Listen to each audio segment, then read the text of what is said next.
can be quite relaxing. Everybody run for your lives! The Grim Reaper is tending the garden again! Grim, You're fucking fired.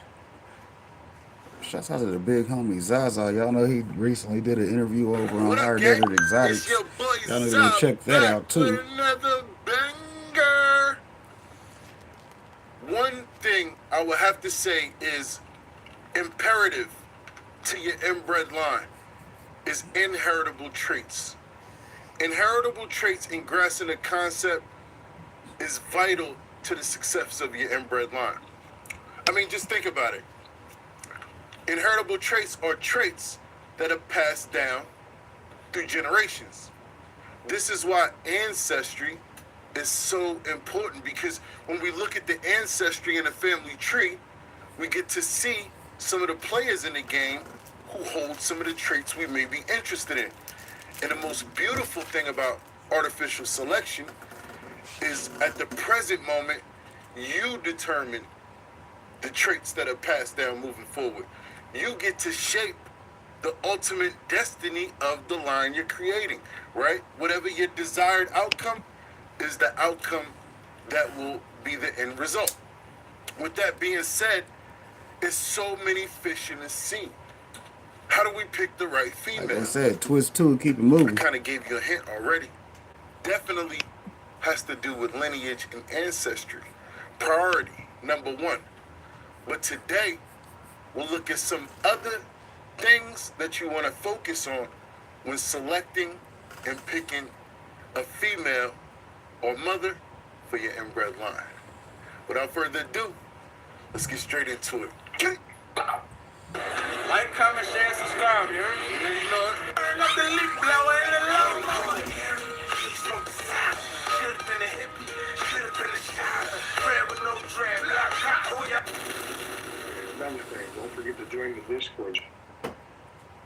So when it comes to selecting males and females, typically males are much more challenged, right? We talked about in a previous video, similar to determining what a female's bra size would be by looking at her father, right?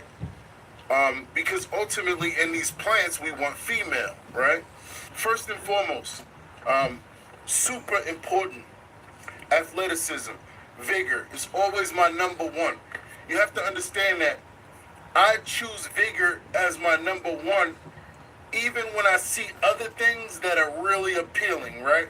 I will throw plants away that may seem perfect for one or another reason to trade it for really good vigor and athleticism.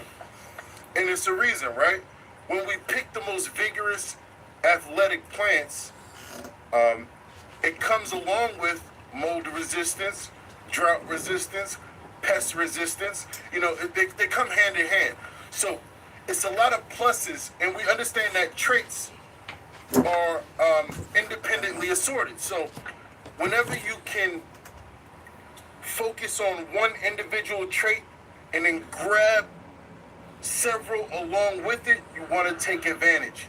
And vigor is sort of that trait that I always focus on number one, because like I said, it comes along with some really other awesome traits that we can almost guarantee that will be already fixed in the line if we have an athletic. And it's kind of like if you were choosing through a population of athletes or basketball players, right? If you had 100 to choose from, you would run them through series of tests and practices and summer camps, right? In order to determine which out of these 100 are the LeBron James of the group. And that's the one we want to look for. We want to look for the abnormally athletic or abnormally vigorous. Beginning in the intro, we opened up with lineage, pedigree, family tree. It's that important, right? It always has to be the number one focus even before we've made our selection. So that's kind of why I put it in the intro, to remind you guys that first and foremost, before you make a choice, you need to look at a series of options and do your research based